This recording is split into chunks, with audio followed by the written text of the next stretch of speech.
নম্বরে আপনি জুতা পরতে গিয়ে ডান জুতায় ডান পা আগে দিবেন, 1 নম্বর সুন্নাত। এরপরে বাম জুতাটা বাম পা ঢুকাবেন।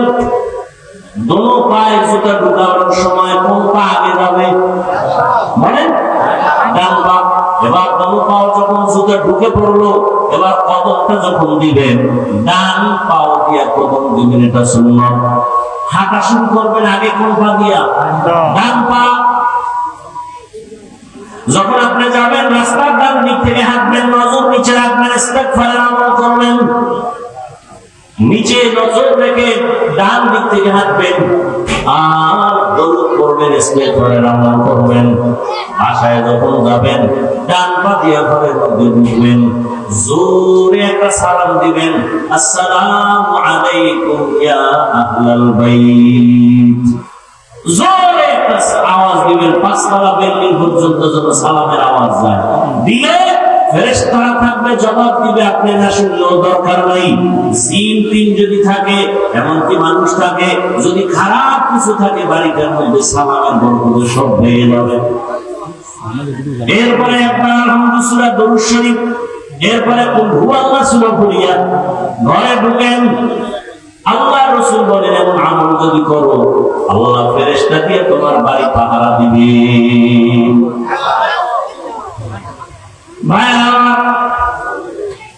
এরপরে আপনি গিয়ে সুন্দর করে ফ্রেশ হবেন, ওযু বানাবেন। ওযু বানাইয়া হালকা খানা থাকলে খাবেন, সুন্নাত অনুযায়ী খাবেন। এরপরে আপনি ঘুমের বিছানায় যখন যাবেন, ওযু করে বিছানায় যাবেন, ডান কাতে ঘুমাবেন, দরুদ শরীফের আমল করতে করতে ঘুমাবেন। ফজরের নামাজের সময় নামাজ আদায় করবেন। রহমতের নবী বলেন, তুমি যে এশা পড়ে আসলা, ফজর পড়তে উঠলা, মাঝখানের ঘুমের সময়টাও নেকের পাল্লায় ওজন দেওয়া হবে। আতিনা ফি দারে দুনিয়া না হাসান, আতিনা ফি দারে উকবা না হাসান। রবিউল আউয়াল থেকে শিক্ষা আমরা নেই, আল্লাহর ভালোবাসার উপরে কারো ভালোবাসা নাই। আল্লাহর পরে ভালোবাসা রাসূলকে দিতে হবে। এরপরে ভালোবাসা মা বাপ, উস্তাদ, পীর উস্তাদ, মা বাবার থেকে বেশি ভালোবাসতে হবে রাসূলকে। শুধু তাই না, নবী বলেন আমাকে জীবনের থেকেও বেশি ভালোবাসতে হবে। আর আমাকে যে জীবন থেকে ভালোবাসবে, ওই বান্দা আমার সুন্নতের বিরোধিতা করবে না, আমল করার চেষ্টা করবে। ও আমার যুবক বাবা, বৃদ্ধ বাবাজি, পর্দার আড়ালের মা বোনেরা, আপনার মতো কত মা, কত বোন, ও যুবক, তোমার মতো কত যুবকরা জেনারেল লাইনে থাকিয়াও 5 টাকার নামাজ পড়ে পর্দা করে মা বাবার দোয়া নিয়ে চলে। তুমি কেন পারবা না রে বাবা? তোমার মতো যুবক যদি স্কুল কলেজে পড়ে নামাজ পড়ে, বলো তুমি কেন পারবা না? তোমার মতো যুবক সন্তান চাকরি করে, নামাজ পড়ে, ব্যবসা করে, তুমি কেন পারবা না?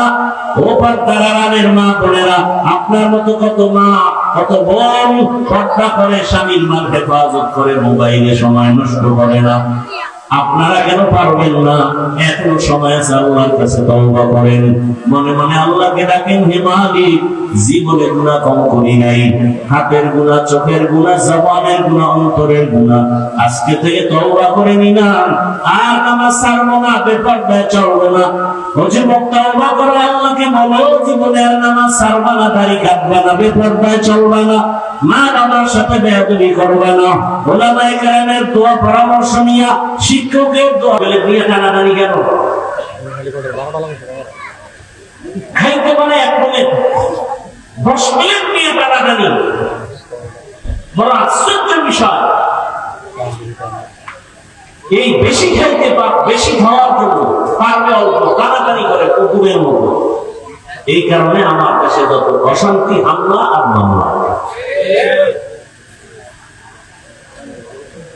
তো উলামায়ে কেরামের অনুসরণ, রবিউল আউয়াল আমাদেরকে তাই শিখায়, আল্লাহর ভালোবাসা নিয়ে রাসূলের অনুসরণ করো। আর রাসূলের অনুসরণ করলে যদি রাসূলকে না পাও, রাসূলের প্রতিনিধি, রাসূলের মহব্বতের বন্ধু উলামায়ে কেরামের অনুসরণ করো। এজন্য আমি বলি, উলামায়ে আহলে হক, এদের অনুসরণ করো। উলামায়ে আহলে হক কারা? এরা কখনো বেপরদায় চলবেন, বাম হাতে পানি পান করবেন না। এরা সুন্নতের অনুসরণে চলবে, এদেরকে দেখে দেখে আমল করো। উলামায়ে কেরামের পরামর্শ নিয়ে তোমার আদর্শ ঠিক করো। নামাজে কেমনে দাঁড়াইবা, উলামায়ে কেরাম আহলে হক আলেম দেখে নামাজ ঠিক করো, রোজা ঠিক করো, পর্দা ঠিক করো। ব্যবসা যদি করতে চাও, ইসলামী ব্যবসার সিস্টেম দেওয়া আছে, ওই সিস্টেমে ব্যবসা করো। নবী সুসংবাদ দিছে তুমি জান্নাতে যাইবা। চাকরি যদি করো, ওখানে ইসলামের সিস্টেম বাতানো আছে, ওই নিয়ে তুমি চাকরি করো। তুমি চাকরি করিও জান্নাতের পথ পাইবা। উলামায়ে কেরাম থেকে জেনে নাও, নিজে নিজে পারবা না, উলামায়ে কেরাম থেকে জেনে জেনে তুমি আমল শুরু করে দাও। আর তোমার উলামায়ে কেরামের থেকে যাইনা শুনে আমল যা করবা, এর সাথে তুমি আগায় থাকার জন্য, মজবুত হইয়া চলার জন্য, শয়তানের ধোঁকায় যেন পিছিয়ে পড়তে না হয়, এ কারণে তোমার মা বাবার দোয়া নেও, মুরব্বীদের দোয়া নিয়ে চলো। রাসূলের আদর্শের মালামালায় নিয়া, উলামায়ে কেরামের পরামর্শ নিয়া, মা বাবার দোয়া নিয়ে সামনে যদি আগাও, দুনিয়ার সব একদিকে পড়ে যাবে, তোমার কোনো দৃষ্টির দিকে যাবে না। ওই লোকগুলো লোভে পড়িয়া কোটি টাকা পাইয়াও যত পেরেশানির মধ্যে আছে, তুমি অল্প টাকায় আনন্দের জীবন কাটাইবা, কোনো পেরেশানি থাকবে না, কোনো পেরেশানি থাকবে না। এই রবীন্দ্রনাথের শিক্ষা। নবী দুনিয়াতে আসছে কেমনে, এই আলোচনা সারা রাত করলে আমাদের অন্তরের তৃপ্তি আসবে, কিন্তু আমল করার জন্য তো রাসূলের সুন্নতের বিষয় আমাদের জানতে হবে। এখান থেকে আপনারা এখন বের হবেন, বের হইয়া এখান থেকে সুন্নতের আমল কি করবেন,